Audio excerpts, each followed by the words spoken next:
serve Mr. It's right big leg, lads. I didn't say any of them tunes like that. That went on way too long. I was trying to stand there. See, this is always like that talking bit. I don't know. How are we doing? Enjoy the break? Yeah? Okay. So I look like he's simply more than happy with the like an atrocity, I guess. Yeah, I'm not going to mess about in this section because we've got some people doing a bit longer time, so we're going to just get straight into it and get them up. You checking on the evidence score for me, right? One of you is. Who's you know what the score is? 1-0 out. 1-0. 1-0.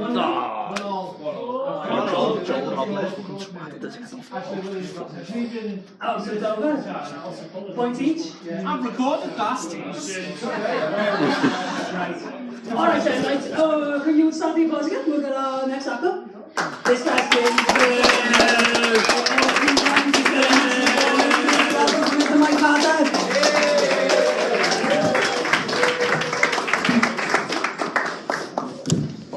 Thank you so much for that reaction. People tend to be a bit disappointed usually when I come bounding into a room. What have I bounded into a room for you before, mate? When I don't tell them that they're going to Hogwarts. I'll be honest with you, I used to do a completely different opener, but I could never memorise the numbers from Lost. Tell you a little bit about me. I had a bad run of luck. Recently, I lost my job. I was working in a call centre, so don't feel that bad. But I got told that I was rude, disrespectful, and did not represent the Barclaycard brand properly.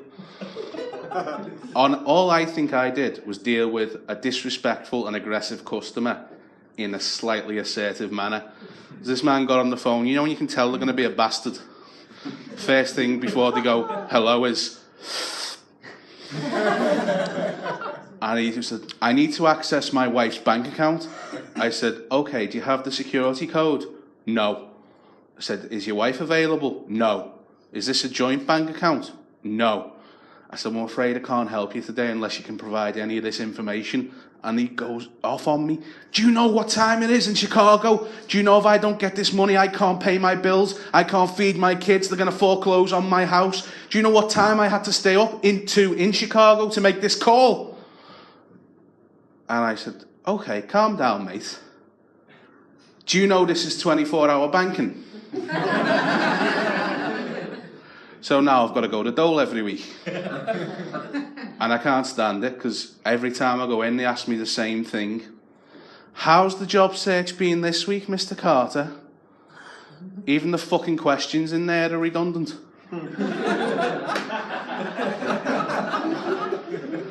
I mean, I know why I've ended up on the Dole and with a long career in call centres and retail. It's because I did a crap degree like Rob. But I did a degree in film studies. Which, you know, I loved being at university, to be honest, because it was like the Dole, but with a bit of moral superiority. You know, I was getting money to try and pretend to pursue my dreams, and now I'm getting money to pretend I'm doing something with your taxes. But I can admit that it was a rubbish degree. There are a lot of rubbish degrees that you just do to fill time. There's no coincidence that health and beauty therapy training course spells teenage pregnancy if you rearrange the letters. But I used to live with sports science students, which is PE and a fancy hat. You know, and I'd come home and he'd be like, what you do today then, Cart? I'd be like, oh, you know, we had a debate whether The Matrix is a science fiction or religious film. What did you guys do? Well, we weren't sure if running around or running on the spot tires you out quicker. So I got on the treadmill and Dave went round the track like. Said, so what was the results of that then, Mark? Inconclusive, innit, lad? So I've had to move back home, you know, living with my grandparents again. And I met this lad that he was an asthmatic. That I used to be friends with when I was a kid, but he wasn't, you know, a proper close friend. He was the kid you'd had in case a fight kicked off because he was a bit of a scout. You'd have your proper mate, your mate that's got the new Xbox, and your scally mate in case it kicks off. That was this kid, little Tomo. And his dad was Big Tomo, obviously. And I haven't seen him in like 15 years. So I've got nothing to talk to this character about. And, I don't really care what he thinks about Brexit, if I'm honest. And I just said to him, what do you think? Do you remember that time when your dad took us to family fun day at the pub, and then he took all the kids back to yours and we had a big hike? I went, nah, lad, nah. My dad did take us to family fun day, but he didn't take us on a hike. That was the day he was going to kill me ma. Because he'd had enough with him. I said, what? He was going to kill your mum? Yeah, he said he had to give up drugs. And he said it's going to be either weed or cocaine. And coke sends me off your head, so you know what it's going to be, love, don't you? I'm not giving it up. And she was proper sending him west. So his mate said, yeah, Big Tom, I've got a shotty here behind the bar. So he decided he was going to walk home and kill me mum. I'm like, okay, why did we all follow him? Sounds like a laugh, didn't it? Big Tomo was going to go and kill his wife. All the kids following him like the fucking Pied Piper. And he said all the mums and dads started following us as well to see what would happen. I said, well, what happened then? Because I just remember this is quite a nice day out. We got to his house and his mum was out doing the shopping. And I said, well, what happened then? Did your dad wait for your mum? He went, nah, I wasn't going to kill her on fucking steak night, was he?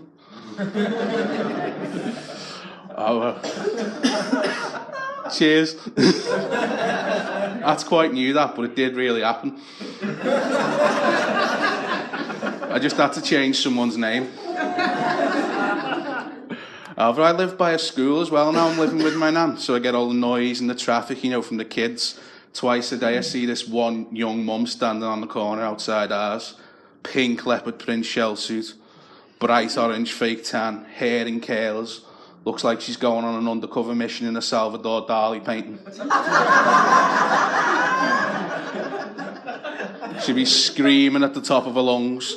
Tracy, Leanne, Tasha, Christabel, Marie, Louise, Siobhan, Kendall, Riley, Brianna, Destiny, Chastity, Hope, Saphira, Avril, Beyonce. Get here, now! And one kid comes running around the corner.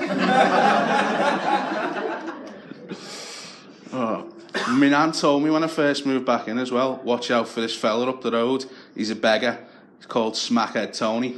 So I said, why is he called that, Nan? Don't really know, lad. I think he likes weed. So he turns up at our door this day, and I answer, and he's like this. Hey, mate, the thing is, right, fella? The thing is, you see, I've done a big Sunday roast, right, mate?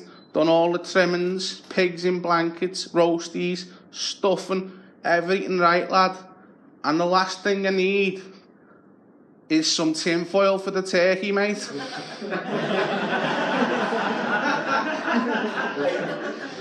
I went, yeah, Tony, I can see how cold that turkey's getting from here, man.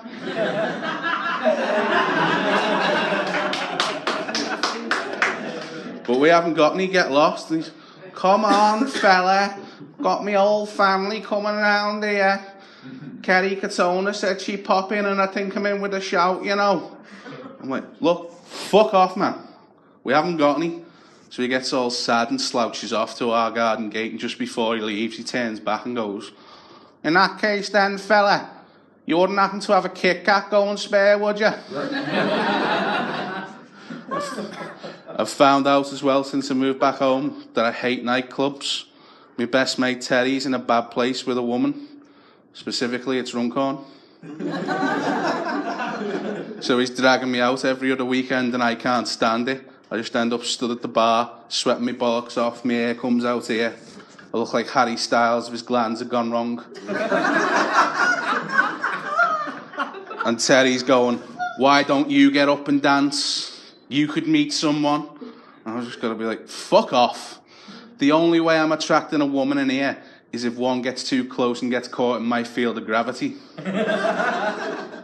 But I'm at the bar this past weekend. You know that lad you see in every nightclub, 6'2", bad tribal tattoos, looks like a wrestler from an old PlayStation game.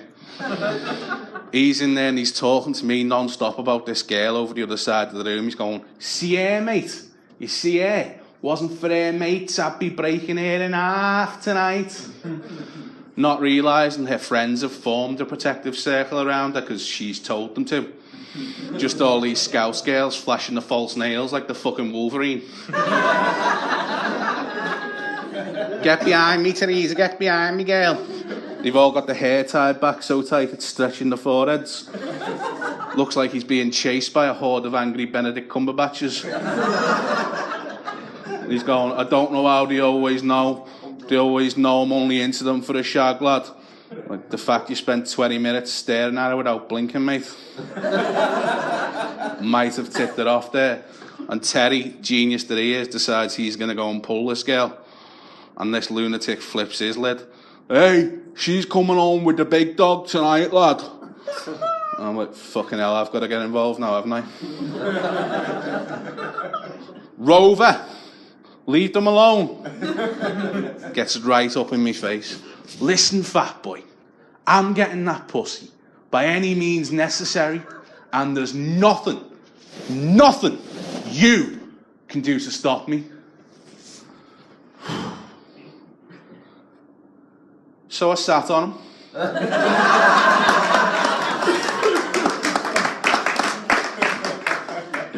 I find these nights out quite tough, though.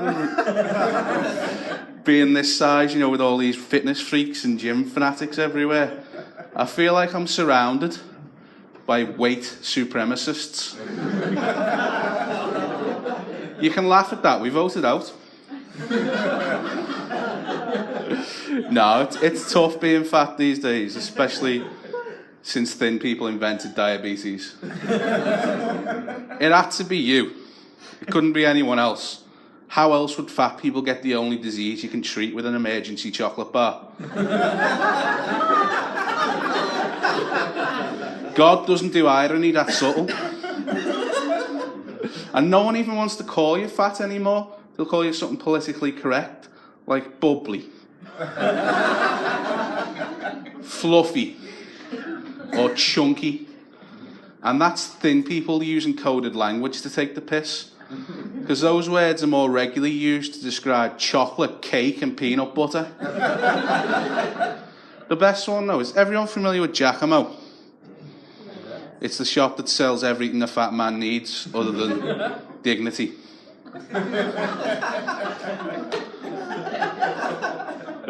I mean, I've got problems with Giacomo. For starters, the one over there in Liverpool 1's on the second floor. The first time I went in, the guy in charge says, "Oh, could I try and style you today?" I said, "Slow down. When you're this size, it's not about style, mate, it's about containment." And he goes, "Would burgundy chinos be acceptable?" I said, "Have they ever?" To anyone. But he showed me to my section because I only wanted jeans. And how Giacomo label my size in their shop is husky. Husky? Do I look like I can run for 18 hours pulling a fucking sled?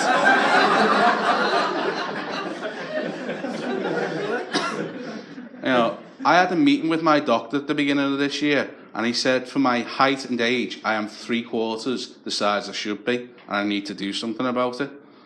And I said, yeah, but it's also 3/4 of me fucking act, doc. So I decided I was going to sign up with Weight Watchers because they say they're here to help fat people. But how committed to the cause of weight loss can they be when they sell their own line of cakes? But even they're taking the piss. The first thing it says on their website before you fill anything out, before you sign up, the first thing to ask you is, have you accepted cookies?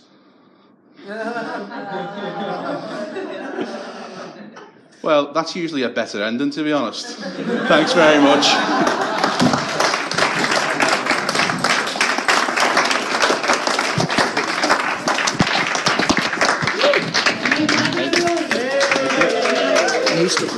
Cheers. Right, we all had a good time tonight. I've got more boys, yeah?